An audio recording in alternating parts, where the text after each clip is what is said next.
Eved Ivri, Eved Kanani. The Eved Kanani has what we call, the Ramban has this expression. You have a Kinyan Mammon and you have a Kinyan Isa. You have both. What do you mean there's a Kinyan Isa on the Eved Kanani? It's a difference halacha l'maisa and Isa v'heta. Let's say an Eved Kanani, Eved Kohen is permitted to eat truma. Eved Ivri, Eved Kohen is not allowed to eat truma.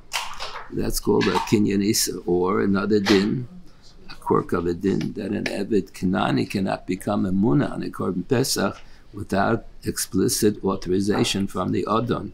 Eved Ivri is a free man to choose to eat, participate in any Korban Pesach he wants. So the Gemara has a discussion. That's a hamafker abda. You have an Eved Kanani and you mafker him. The hefker is chalani kinyan mammon. You say that since there's no kinyan mammon, so the kinyan isa automatically disappears as well. Mafker abda yotzel acheres ve'ein tzarach yet shichur. Or you say no. Hefker is chalani kinyan mammon. Mafker abda yotzel acheres. The mammon, the kinyan mammon is baka. The tzarach yet shichur. You need a shtar shichur to be mafker the kinyan isa. That's how we paskin. Mafker machlek is Rabbi Shmuel and Gittin. So we pass on Mafker Abd Yotzel Acheres, Hefker is Chalan the Kinyan Man, but still Tzarek et Shichur to be Mafker the Kinyan Isa. By Eved Ivri, it's a big machlokes Tosfos and the Ramban whether there is a Kinyan Isa or not. Eved Ivri is Mutter b'Shivcha Knainis. Usually it's an Isa. Most assume that it's an Isa deraisa. The Rambam has a difficult opinion. Rambam says the fact that Eved Ivri is Mutter b'Shivcha Knainis shows that anyone is Mutter b'Shivcha Knainis. It's only an Isa derabanan. Pashup Pshat is that it's an Isa deraisa. Nonetheless, an Eved Ivri is Mutter b'Shivcha Knainis. It does not itself show that there is a Kinyan Isa. So that's what the Ramban interprets a Gemara in the beginning of first parak and Kedushin like that. That Eved Ivri also the Kinyan. There's both a Kinyan Mammon and a Kinyan Isa. And Tosfos and Yevamah says not so. That the first daf in Perek Ha'oral, Tosfos says that there's only a Kinyan Mammon in Eved Ivri. He belongs to the Adon. He doesn't belong to the Adon Kishor B'Chamara. Eved Kanani belongs to the Adon Kishor B'Chamara. You're not allowed to murder him. That there's no Isa to Schachter Beina. But the Eved Kanani is a human being, so you're not allowed to kill him. Not allowed to beat him up. But there's a Kinyan Mammon. Ayon the Eved Kanani with respect to, like Dekala Paris, with respect to the fact that he's muchiv to work for me. But the Tosfos holds that there's no Kinyan Isa. How is he mutter b'shivcha knainis? The Tosfos says no, that's because of the Kinyan Mammon. He's muchiv to work for me. So if Rabbi Mosel or shivcha knainis, that's in the line of duty. He's muchiv to do that. What do you mean? Let's say I'll buy an Eved Ivri and I'll tell him I want him to work on Shabbos. So in the line of duty, you're allowed to do it. You're not allowed to do it. Why is it mutter over here? They have to add on that the Isser Shivcha Knainis, even if you assume like most of the Rishonim, not like the Ram, Isser Shivcha Knainis is an Isser Deraisa. The Isser is because it's a Pritzesdike thing. Pritza he's doing on his own, and he's living with a woman without having Kiddushin. But if the Odon has the right to ask him to work for him, then it's not considered an act of Pritzes. La Yeh Kodesh v'la Siyah Kedesha. The Isser is Kedeshus. It's not that the Shivcha Knainis is Asur and by Eved Ivri it's Mutter. There used to be a Rebbe here in the yeshiva who learned in Slabodka years ago, so he printed a Dvar Torah like we have now the Beis Yitzchak. They used to have Heidenu. They used to call it Heidenu. Our echoes, our voices. So he wrote over a Dvar Torah. He probably came to realize it when he learned in Slabodka that what's the safe on the Rambam?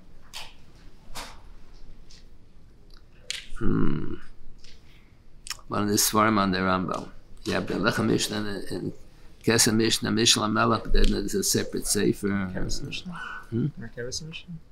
No, a different one, a Svardi, a famous one. What? Kiryat Sefer? Kiryat Sefer? No, a different one. I forgot. I forgot the name of the sefer. So he has this shaila. Eved Ivri is mutter b'shivcha knainis. Says he mutter on his own, or he's only mutter if Rabbi Mosel or shivcha knainis. So one of the Achrayim on the Rambam raises this issue. So this fellow who used to be a Rebbe in Yeshiva here for many years, so he writes, it's Mefurish HaMachlokes Tosfos in the Rambam. Ramban says there is a Kinyan Isra and an Eber because it's Mutter B'Shivcha Knainis, even if the Odon is not Moisalom. And Tosfos says Beferish not so. That Shaila from the Gdolei Achreinim is a Mefurish HaMachlokes Tosfos in the Rambam. The other dinim are not the same also. Dinim of Ebedivri, Eber Kanaini. Eber Kanaini is Yotze B'Shem V'Yayin. Ebedivri is not Yotze B'Shem V'Yayin. Ebedivri is Yotze B'Sheish or B'Yovel, Yom Kippur Shol Yelo. Eber Kanaini is Le'olam B'Hem Tavod. He is not Yotze B'Sheish or B'Yovel. Eber Kanaini is En Kiddushin Tobson. Ebedivri is Kiddushin Tobson. Ebedivri is Kiddushin Tobson.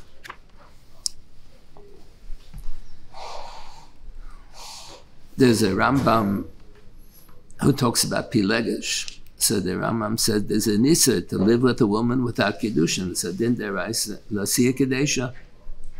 The Rambam agrees that it's not the Ikar Lav. The Ikar Lav, let's say, a Chotzi Shir, Osam and Torah, but you're not like it. So the Rambam says, if someone is Bo'ala Kadesha, then there's going to be Malka. Kadesha means Mufkeres and Muzumenes Liznus. Every week she sleeps with someone else and she gets paid money. A real prostitute. So that's a lav. There's malchus. And then you'll say, come live with the rabbinate. When the person gets malchus, because of a Lasiya Kadesha, so he doesn't have to pay Onisim Mefata money. That'll become live with the rabbinate. The Rambam says if someone lives with a woman miyucheres to him, but without Kiddushin, that's like a Chotzi Shira of Kadesha. He said the Farish, there's no malchus. It's an Issa deraisa, but there's no malchus.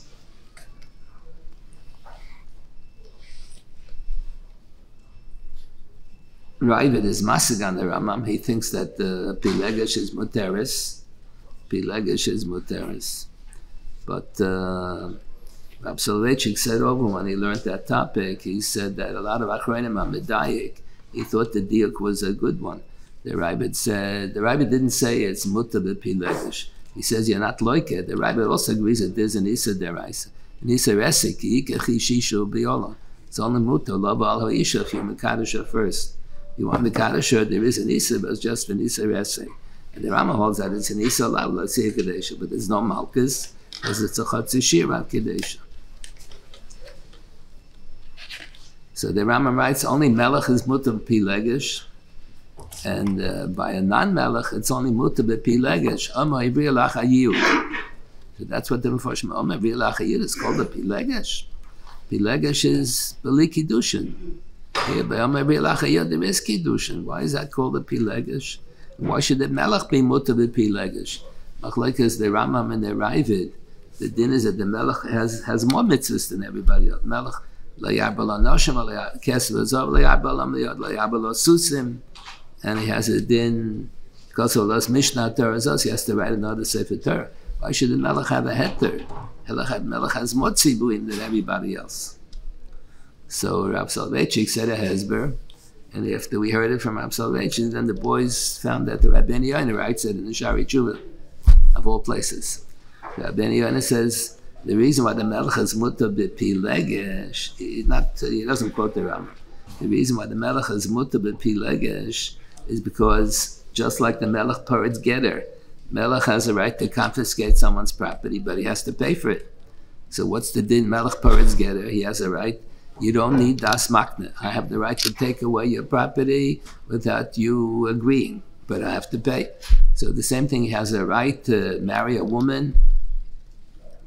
When Bnei Yisrael were complaining to Shmuel HaNavi, they want to have a melech like all the other nations. So Shmuel HaNavi read to them the riot act. You don't want to have a melech. Melech is going to draft your boys in the army. He's going to take your daughters as bilakshim. He's going to charge you taxes, and he gives a whole list of things that the melech is going to do. So Gemara has a machlokes, Rabbi Shmuel, and the second parak in Sanhedrin. That's called Parshas HaMelech in the Sefer Shoftim. When Shmuel tells him, you don't want a melech because this is what the melech does. So it's a machlokes. All the dvarim hamurim in Parshas Melech mutabo and melech asabo. Are these the evils of the king? Things that he's not allowed to do? Or no? So we pass melech mutabo. That din and the malchus dina, the Jewish king in Eretz has the right to charge tax. It's based on that pasuk. Even a goyish king, the Ran and Adorim quotes the people who don't know the first 30 blat and Adorim and the last 60 blat, but that Ran they know. Around Daf Chav Ches, Daf Lamed, there's a Ran who quotes in the name of the Balei HaTosfos that you don't have to pay tax in Eretz Yisrael. Why not? Because what's the theory behind tax? Why does the king have a right to charge tax? Because the whole country belongs to the king. The King of England owns Great Britain. And the king, the Queen of Norway, there aren't too many kings and queens around. They own the country. And if you want to live, let's say you own a building, you want to live in the apartment building, I have a right to charge you rent. So whoever wants to live in England, the king has a right. The king owns the whole country. So he has a right to charge rent. That's the income tax, whatever rent he wants. So they say income tax, that's the rent. So that's only any other country in the world belongs to the king. But Eretz Yisrael says, the Ban Shalom says, I'm the king. I own Kli Kol Ha'or. It doesn't mean the whole globe. It means Eretz Yisrael belongs to HaKadosh Baruch Hu. HaKadosh Baruch Hu says, Kindalach, I want you all to live in Eretz Yisrael. So nobody has the right to charge us tax in Eretz Yisrael. The country belongs to HaKadosh Baruch Hu, and paying taxes based on the idea that it's like rent. The Rebbe Shalom wants us to live in Eretz Yisrael, so we don't have to pay rent. That's the Ran b'shem Balei HaTosfos. Even if you hold like the Ran, in Shulchan Aruch they don't pass like the Ran. Everybody knows the Ran, and people don't pay tax in Eretz Yisrael, and it's against the din. In Shulchan Aruch they follow the Rambam. Even a goyish king, the original pasuk of charging taxes is Parshas HaMelech, and we pass on Melech like Shmuel. Rabbi Shmuel Machlek is pass on Shmuel. Kolam Parshas Melech Mutabo. The king has a right to take the daughters as Pilakshmi. He has a right to charge tax. That's the Mokav Dina, the Malchus Dina. So that Ran b'shem Balei HaTosfos is not accepted. But even if you hold like the Ran, the name of Balei HaTosfos, the taxes today are not midin. Taxes are not midin Parshas HaMelech. Even if you hold like the Ran, that in Eretz Yisrael you don't have to pay tax, Kli Kol Ha'oretz, that's when it wasn't a democracy. But today it's a democracy, and everybody appreciates the fact that the government purifies the water, delivers the mail. They have public schools. They have the government supplies services to the people. So that's a din of shutfus. That's in Shulchan Aruch. That's a din of shutfus. All the people who live in a community who share certain needs together, al pi din have a din of shutfim, even though they never agreed to become shutfim. They have a din of shutfim bal korcham. So that's why it has in Choshen Mishpat, it says all the people who live in a community need a mikveh, they need a shul. So they can force everyone to chip in, to give money for the shul. Because that's a din of shutfim. The shutfim can force each other to put up money for the things that they all need in common. And even though a lot of people don't want to daven in shul, but if the roiv of the people who live in the city say they need a shul, they want an erev. I don't want an erev. I don't need an erev. Doesn't matter. If roiv of the people want an erev, so even those who don't want the erev, I'm mechuyev to pay. Roiv of the people need a shul, they need a school. All of my children are grown up already. I don't need any schools. But roiv of the people do need a school. So even the miut who don't need the school, they don't have any children. Their children are grown up already. Everyone has to chip in and pay for the school. So that's a din of shutfim. That's in Chosh Mishpat, Hilchos Shluchim Shutfim. That the people who live in the community have a din of shutfim bal korcham, and they have to pay. So that's today. The taxes don't go. The Rambam writes, whoever doesn't pay tax, I raise a gozel minas hamelech. They're stealing the money from the king. The king is entitled to that money. Today, the king is not entitled to any money. The people who the members of the Knesset, we elected them, and you have to give people salary. The people who work here, they wash the floors, they fix the broken things and everything. You have to pay people work because they're doing work for you. So the Rosh HaMemshalah is entitled to a salary. How much salary? The members of the Knesset decide, like in America. Members of the Congress decide how much everybody gets a salary. So that's a chiyuv mitam shutfim. That's not mitam din and malchus din. That's midin shutfim. All the shutfim are chayiv to chip in, to pay for all of the things that they all want. the mail delivery and so on. You have to have the standing army to protect all the people. That's also the mechuyev to pay because of that.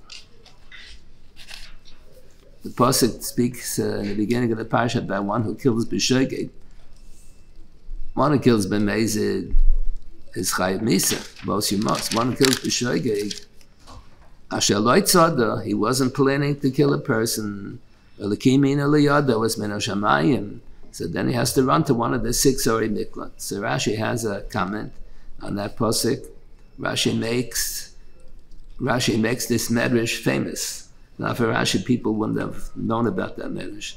There's a pasuk in, I think in Sefer Shmuel, that says, Kashiyam ha-mashal ha-kadmoni me-rishayim yetzei resha. What is the mashal ha-kadmoni? So Rashi quotes the medrash. The mashal ha-kadmoni is the chumash. Shehu mashal shel ha-kadosh baruch hu, shehu kadmonu shel olam. The Rebbeinu Shalom is the ancient one with the capital A.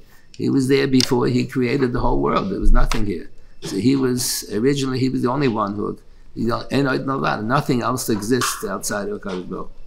Everything else only has a contingent existence. As long as the Rebbeinu Shalom wants it to be around, it exists. If he'll remove his wish that everything when Kadosh Baruch Hu will remove his desire that these things should continue to exist, they'll disappear into non-existence. So that's what the Chumash is referred to as the Mashal HaKadmoni. All right, so the Baruch Shalom is the Kadmoni. What does it mean, a Mashal HaKadmoni? So some interpret a Mashal authored by the Ancient One. So the Chafetz Chaim has a lot of little svarim. You have all the svarim and the Shlosha Sifrei, Kol Kisvei Chafetz Chaim. The one of the svarim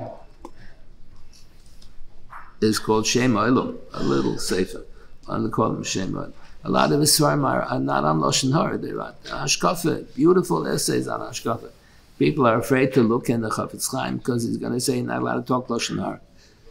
Most of what he writes in the Sefer Chafetz Chaim and the Shmir Lashon, when you're mechuyev to say Lashon Hara. Then he has other svarim. He just has beautiful essays about Hashkafa, beautiful. So he has an essay on this topic. So he says, Mashal HaKadmoni doesn't only mean it's a mashal authored by HaKadosh Baruch Hu, the Chumash. It's a mashal of HaKadosh Baruch Hu, and he says, Photografia Balaz. And he writes, I've never seen the emperor, I never saw the king, but I saw his picture in a newspaper. So if I'll be in Warsaw, and I'll see someone walking in the street with those facial features, like they have in a newspaper with 2 guards on the right and on the left, I'll know that that's the Rosh HaMemshalah, and that's the king, and that's the president, whatever. So if you don't know what HaKadosh Baruch Hu is all about, you read the Torah, and the Torah is a description of HaKadosh Baruch Hu.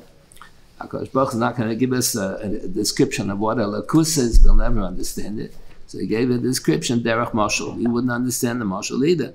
So the Torah, the Rab Chaim Volozhin writes in Nefesh HaChaim, Torah is a mashal of a mashal of a mashal of a mashal of what a lakus is all about, to give us an inkling, to give us a bit of an understanding of what a lakus is all about. So where does it say this in the Chumash? So that's what Rashi quotes. On this pasuk it says, when the Rebbeinu Shalom wants to punish a Rasha. So you're not going to make a nes nigla, and someone should drop dead when he's something. So HaKadosh Baruch Hu suspends someone's bechira chavshis to see to it that this person should be killed. Or sometimes you have to do something good in the world. Baruch Shalom doesn't always make a miracle. He doesn't want to make miracles. So he suspends someone else's bechira chavshis and causes him to do a teifa. So that's called Bagagalam Schusai De Zaka V'chayva De Chayiv. HaKadosh Baruch Hu will pick a Russia to do the dirty work from him. B'Rishayim Yetzei Resha. HaKadosh Baruch Hu will pick a person who's known to be a Russia. He should do the dirty work to kill someone who deserves to be punished. And he'll pick a person who has a good reputation to do something good. So the mocker for that, Kashem HaMoshal HaKadmoni B'Rishayim Yetzei Resha, is this pasuk. If it's if a person was driving his car and he runs someone over accidentally and he kills them, so it was an accident. So why does he have to, why do you punish the man who ran him over? It was a sheer accident. He went to chop down in the forest, the Chumash gives it, went to the forest to chop down a tree, and then he didn't know there was anybody there in the forest. So he killed someone b'shogeg. So why does he have to run away to the Ori Mikvot? Why is it being punished? The answer is, the Rebbe Shalom picked you to be the shliach, to do the bad thing. Obviously you deserve a punishment for some good to ma'asim tov that you did. You did some averos. But the Bezdin doesn't know about the averos. Alakim, HaKadosh Baruch Hu will see to it that you should kill someone b'shogeg, so you'll have to be punished and run away to the Ori Mikvot.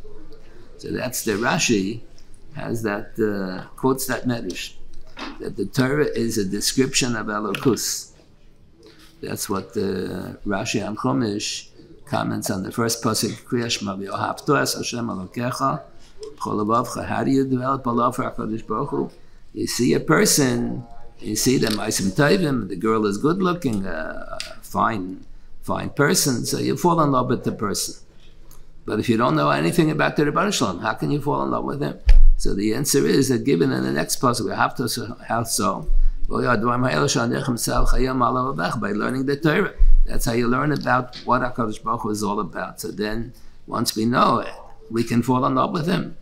And to the extent that you know what the Rebbe Shalom is all about, to that extent, you'll develop the love for him. The Rambam has that in one place. He says, Abbas Hashem will be to the extent that you have ideas Hashem. Because you can't fall in love with someone if you don't know anything about him.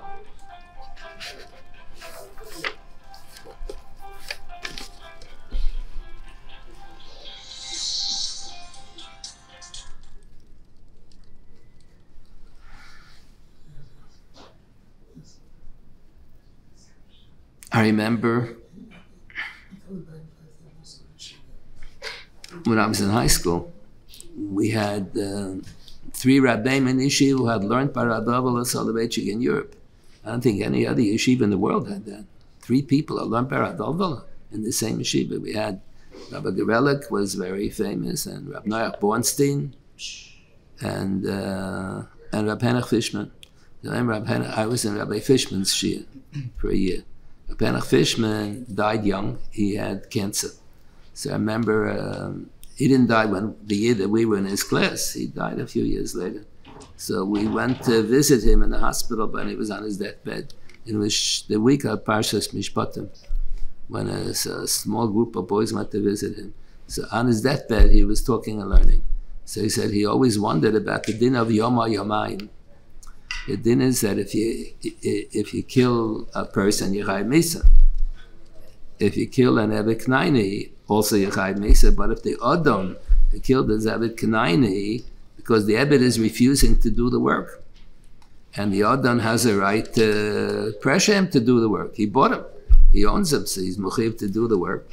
So if the Adon just shoots the Eved Knaini, it doesn't help even if he lives 24 hours after he shot him. The Rambam says he's chayv misa. The Rambam says he thinks that the din only applies in the line of duty. The Eved is not doing the work, and the Adon has the right to discipline him. So he hits him, he beats him up. Not a makas retzach. He beat him up because he was refusing to do the work. So then, if he lives Yom Yamayim, what is it? Is it Yom? Is it Yamayim? So Rashi quotes the Gemara, it's meisleis, 24 hours.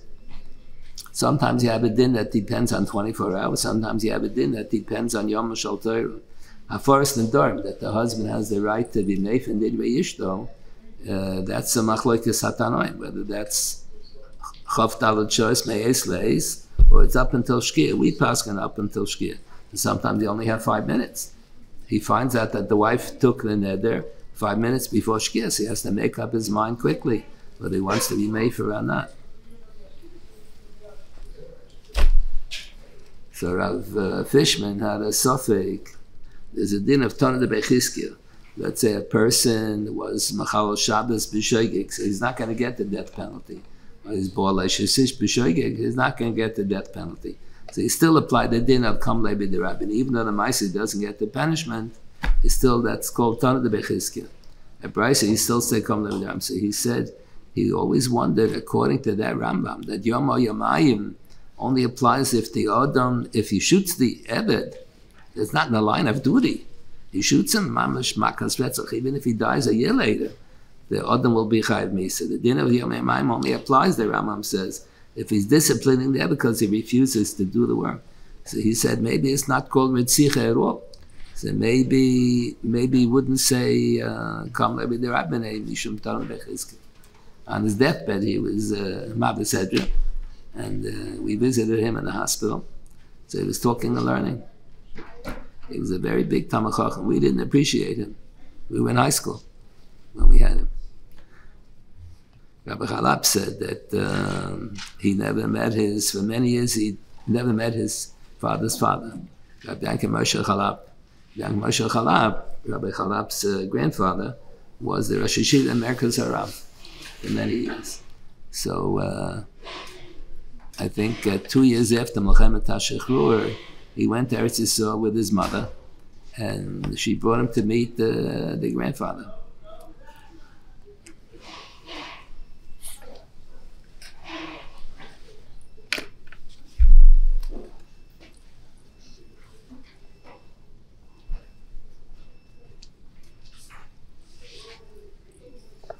I forgot what I wanted to say. Oh.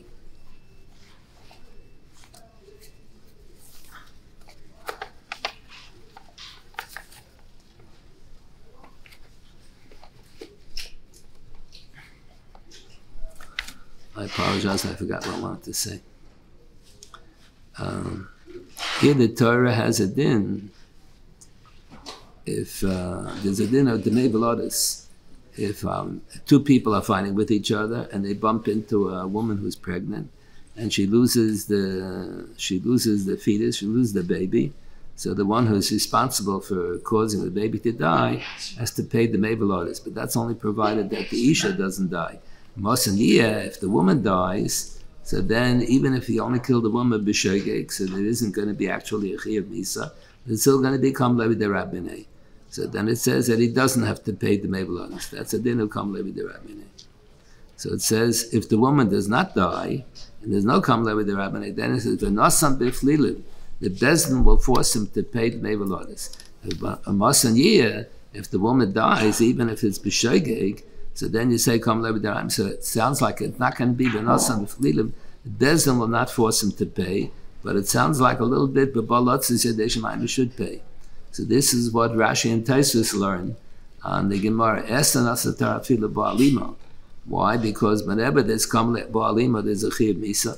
Whenever there's a Chiyuv Misa, you say Kam Levi de Rabbinei, but Ba'alot Sisi Deshmaim, you do have to pay. So they quote this in the name of Abdullah Soloveitchik, but a few years before, 100 years before Abdullah was born, this is printed already in the Panim Yofis. Panim Yofis has a lot of Panim Yofis by the Haflah. Pinchas Horowitz, he was a Chassidische. There were two brothers. The Rebbe Rab Shmelka from Nikolsburg, and Haflah was the Rav in Frankfurt. Huh? Frankfurt. In Frankfurt. It was strange. The two Chassidische, they were learning by the Rebbe Rabber. They were Chassidische. So how did they become Rabbanim in Germany? That's the whole background, the whole story why. But that the Panim Yafis has that, so others attributed to Rav Avila, but there was Panim Yafis was way before.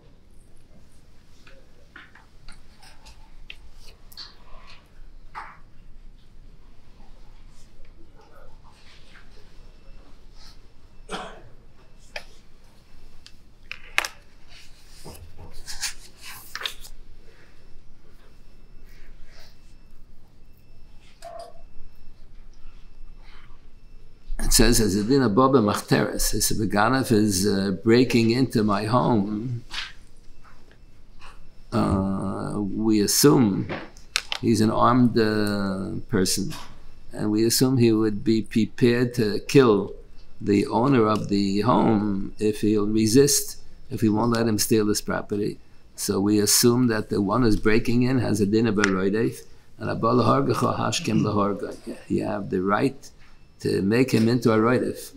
If I don't resist, so then he's not interested in killing me. I have a right to make him into a roidev because he's coming to steal my money. So the pasuk says, "Ima machtaras imotzi aganav, v'hu mace, and the odon kills him. Ein lo damim. The odon is not chayav misa. That's the pasuk mashal. Ein lo damim is not chayav misa." So they quote from the Vilna Gaon and Aderes Eliyahu. It was written by Talmidim of the Gra. The Gra didn't write it, but they quote in his name. Ein lo damim means we treat the Boba Machteres as if he doesn't have blood running in his arteries. Ein lo damim. And if his Zoch Olav Hashemesh, it's clear, tug. It's clear as the sun in the sky that he's not coming to kill. He's not prepared to kill the owner of the apartment. So then, damim lo. Then we consider the Bob Machter as if he does have blood circulating in his body. So you see from the Chumash that the definition, there's a whole pilpul in recent years, the last 60 years or so. How do you define the moment of death? When is a person considered dead? So some people came up with an idea, brain death. The Chumash doesn't seem to believe in brain death. There are no sources whatsoever. The whole thing is mamish invented by the insurance companies. They don't want to pay insurance, they say at a certain point he's dead. And not mechuyev, he's in a hospital, and not mechuyev to pay anymore. So the Gemara, there are many different dinim that are based on this assumption. The definition of life and death is whether the blood is circulating or not. Moshe Feinstein has this in the tshuva before anybody was talking about brain death. Moshe has a tshuva, there was 100 years ago, there was a pilpul. If a person had a stroke and his left part of his body is paralyzed, can he be yotze in the midst of tefillin by putting it on the dead arm? If the arm is dead, so it's like a dead arm, how are you yotze? So Moshe Feinstein said, if the blood is still circulating to the arm, when a person is paralyzed, the blood is circulating there. Just the nervous system is not functioning, so you can't move that part of the body, but the blood is circulating. But if that part of the body would be gangrene would set in, gangrene means there's no blood circulating there, then that arm is dead, then you're not yotze. Then you're not yotze tefillin on the dead arm. So Moshe has this tshuva, so he says, how does he know that that's the din? Because his father slept in Sukkah on Shmini Atzeres, and it was freezing, and he became paralyzed. He got a stroke, and then a few months later he died because of the stroke. So one would have thought that what's the moral of the story? If it's freezing on Shmini Atzeres, you don't sleep in the Sukkah. But Moshe said no. His father was Moshe Nefesh to sleep in Sukkah on Shmini Atzeres, and he lost his life. So he was always makpid to sleep in the Sukkah. He would tell his children and grandchildren, you don't have to sleep in Sukkah, it's freezing outside. But his father gave up his life. I find that very surprising. I would have thought the moral of the story is that you don't sleep in Sukkah when it's freezing. So Ramoshe's father was a big Talmid Chacham. So he said, that's the din. That if your left side is paralyzed, you have to lay tefillin. I didn't understand, because that's what my father did. So that's the din, because my father knew how to learn. Then the next question, how did your father know that that's the din? Moshe dug up a Gemara in Bechoros. The part of Bechoros that they never learn in the yeshivas. The Daf Yomi learns everything. But in the yeshivas, they never learn that part. Boring parts about the mumin. When is it considered a mum by Behem, a korban? When is it a mum by a kohen who's makruv korbanos? So the Gemara has boring things there. So the Gemara says there the definition of life and death is when the blood is circulating. So Moshe writes it about when the organ is dead. When is the left arm considered dead? When there's no blood circulating. But Kolzman, there's blood circulating. So the person is considered alive, and the arm is considered alive.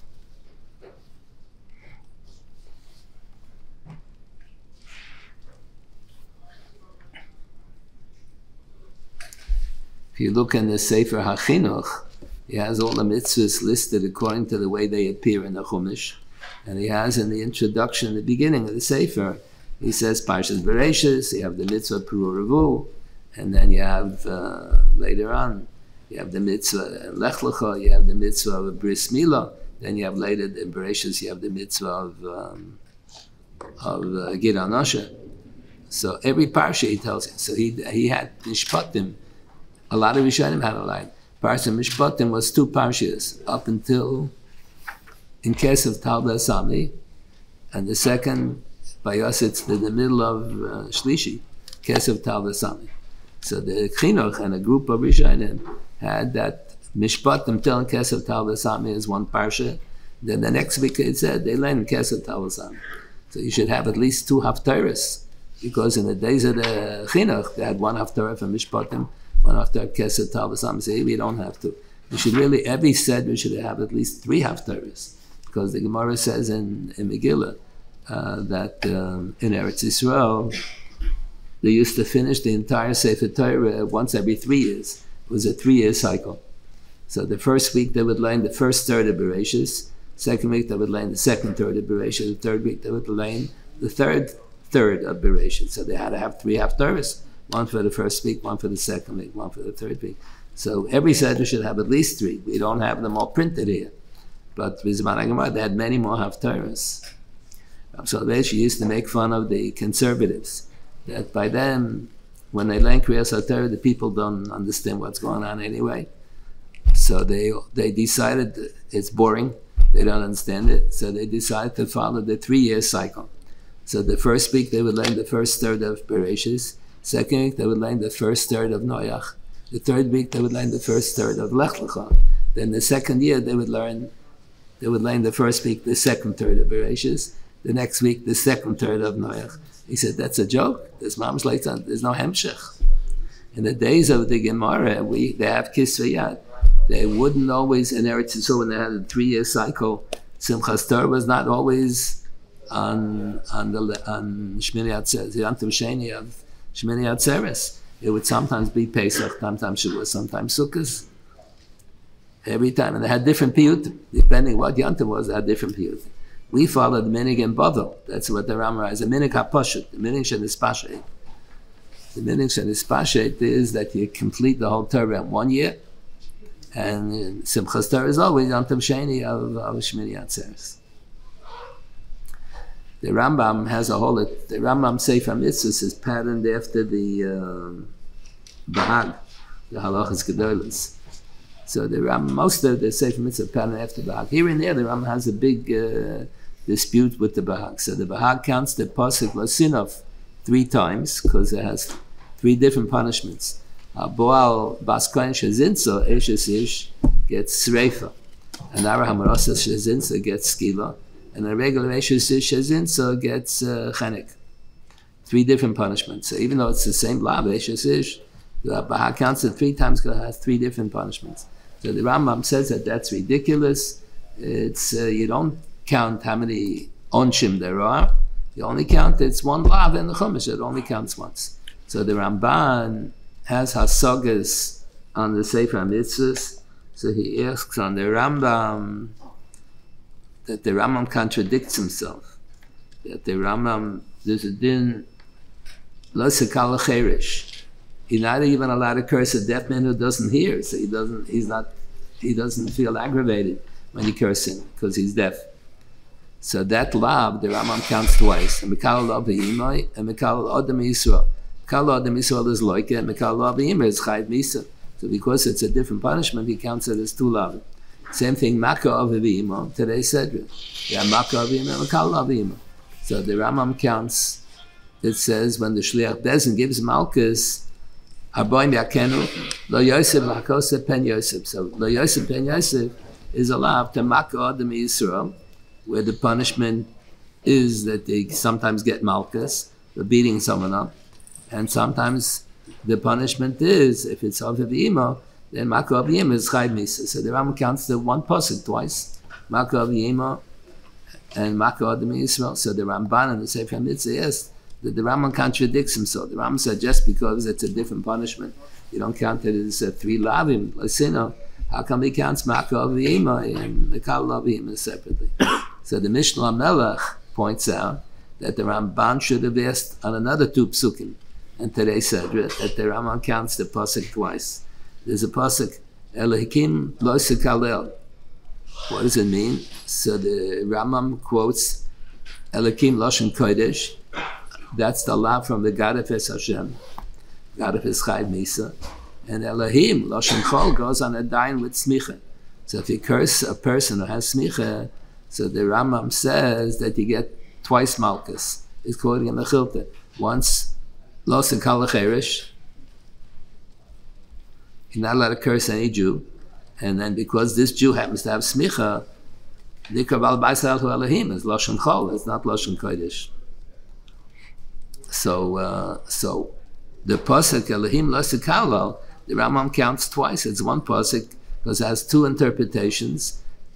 One is Elohim Lashon Kodesh, the God of His Hashem L'Chayim Misa, and Elohim Lashon Chol. It goes on a dayan who has smicha. So then there'll be malchus. So because of two different punishments, the Rambam counts the one pasuk twice. And then there's another pasuk in today's Sedra.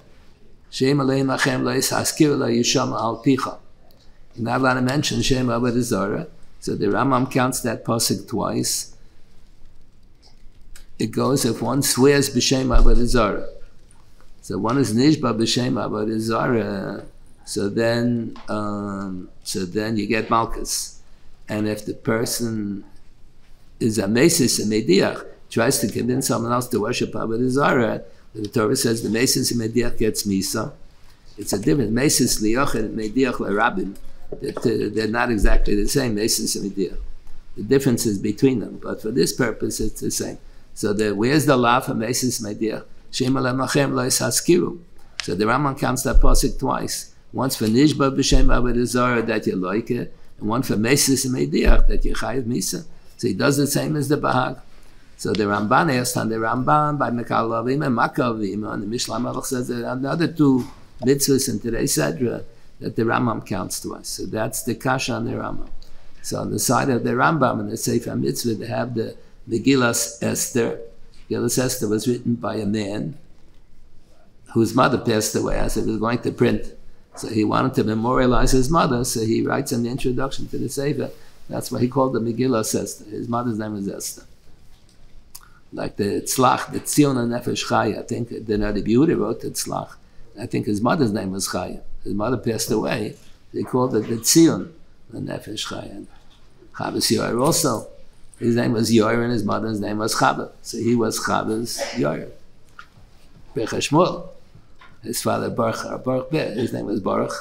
And his father's name was Shmuel. So he called the Sefer Bech Shmuel. He was Shmuel's bracha. So the Megillas Esther on the side of the Rambam always comes to defend the Rambam from all the complaints of the Rambam. So he quotes, forgot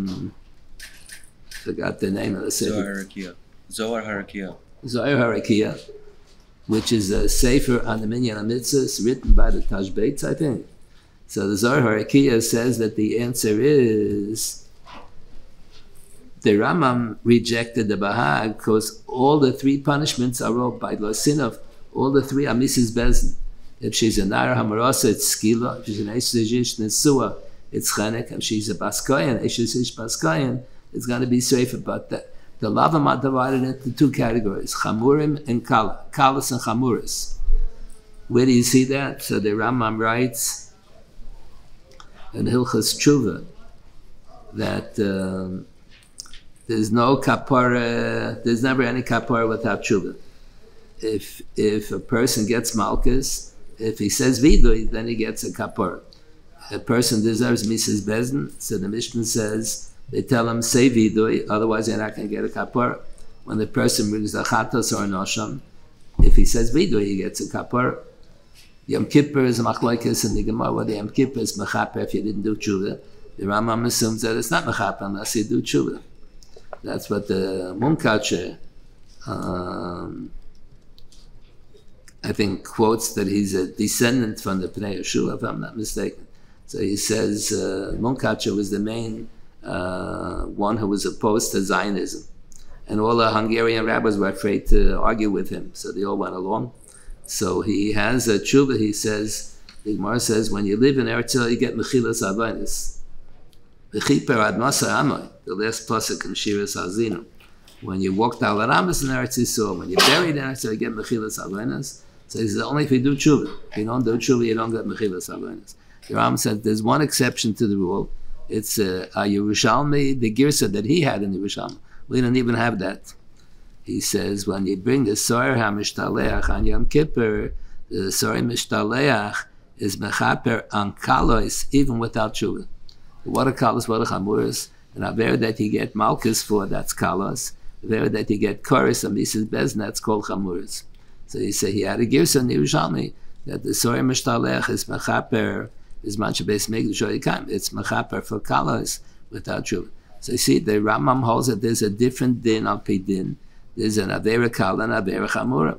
So here, the Rambam held by these four, but the Rambam counts them twice. Makkah Avim and Makkah Adam Yisrael.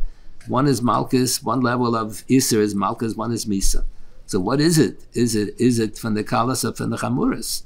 Which category does it belong to?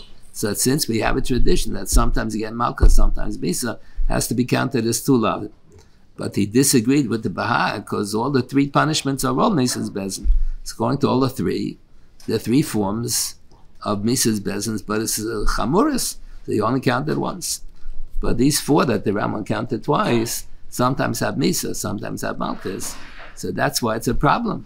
Which category does it belong to? Is it Kalas or Chamuris? So that's what motivated the Rambam to assume that you should be counted twice.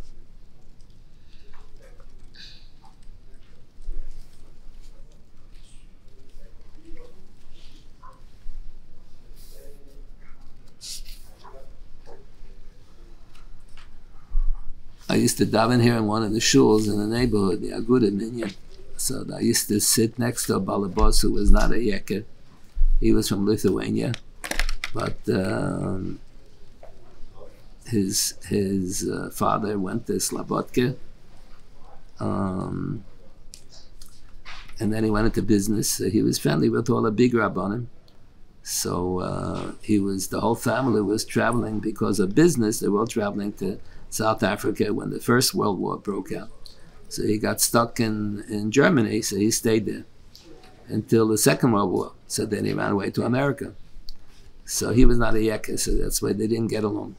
The people didn't get along with him. So there were two Yekers there. There was a Yeker that had me sit in between the two people because they would kill each other otherwise. So to my right there was a Yeker, and to my left was this Litvish fellow. So he told me that he had a brother who learned in Slobodka, and the Rosh Yeshiva from Slobodka told him, I'll give you a bechina on Parshas Mishpatim. If you can answer all the questions, I'll give you Yeri, Yeri, Yod, Yod. Because Mishpatim has everything here. Has Dini Mamanis, has Yitzhak Heta, has Noshim and Ezekin, has so much. Parshas Mishpatim used to be the special Shabbos for the Chevra Shas. Parshas Chayesor used to be always the special Shabbos for the Chevra Kadisha, to honor the Chevra Kadisha. And Parshas Mishpatim used to be the Shabbos for the Chevra Shas. Every community had a Chevra Shas. They didn't learn Daf Yomi. Daf Yomi was later. They introduced it. The Blina Rav introduced that later.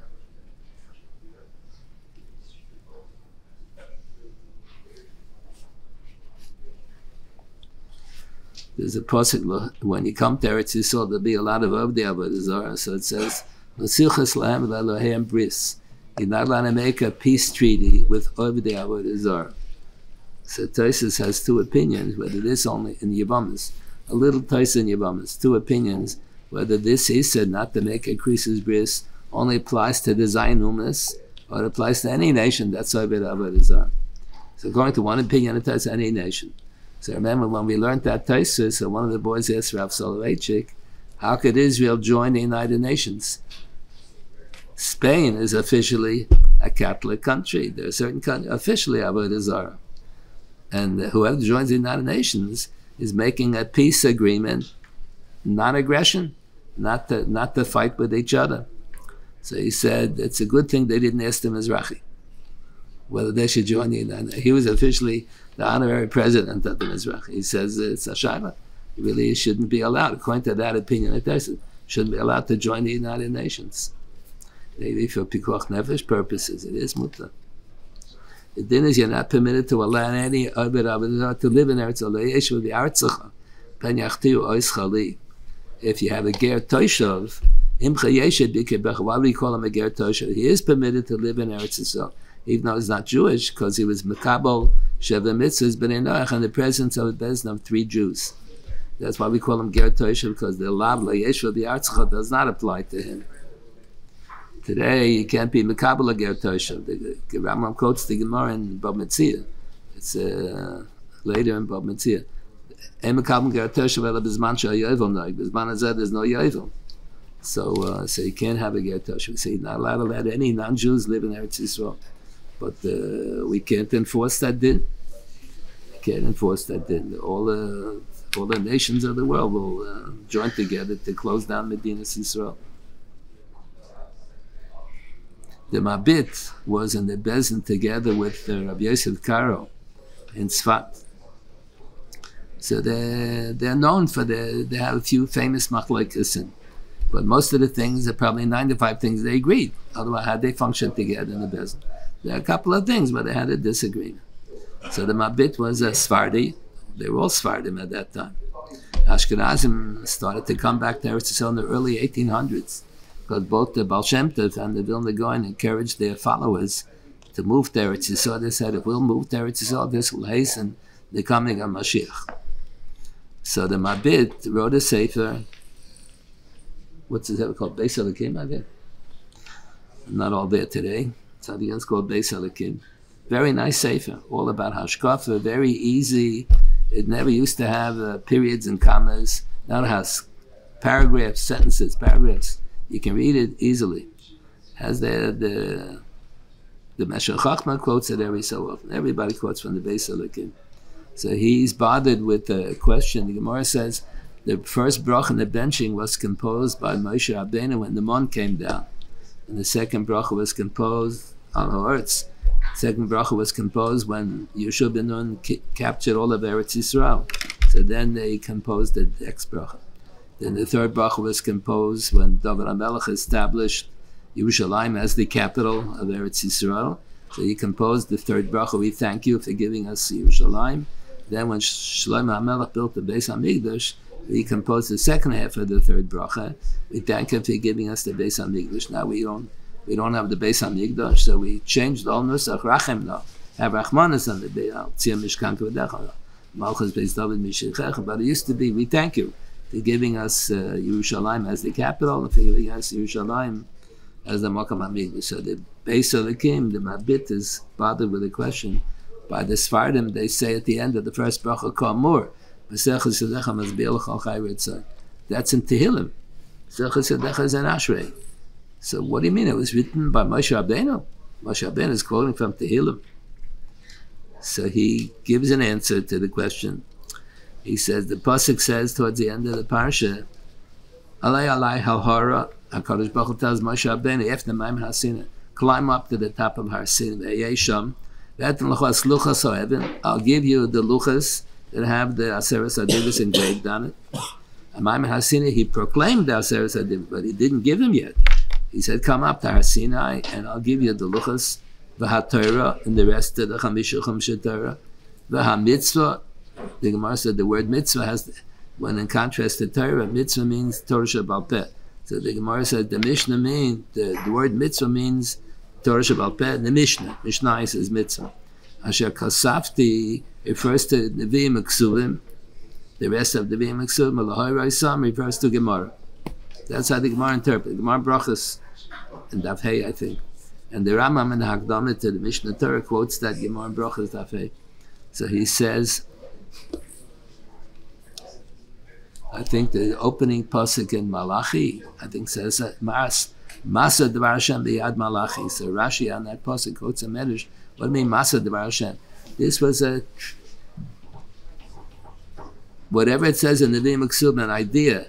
When it says history, it's history. When it says an idea, Hashkafa, that was from the days of Moshe Rabbeinu. Moshe Rabbeinu was told when he went up to Har Sinai, Asher Kasafti, he was told all of Nevi'im Ksuvim. So he says, he suggests that originally the bracha was, first bracha, Azanas HaKol, was composed by Moshe Rabbeinu, and they didn't say Ka'amur, as it says in Tanakh. They just said, because that, all the psukim in the Nevi'im Ksuvim that have substance, not history, has some idea, was told to Moshe Rabbeinu, Hasina. And then later, when they incorporated Tehillim into the, after David HaMelech composed many things in Tehillim, and then they incorporated into the Kisvei HaKodesh. So then they add one word, Kamur, as it says in Tanakh. But in the days of Moshe Rabbeinu, they already knew the pasuk B'sechas Yadecha. So that was the text at that time. So it's not a taina. How can this writing include the pasuk in Tehillim if it was supposedly written by Moshe? It was written by Moshe Rabbeinu. Okay, a good Shabbos, everybody.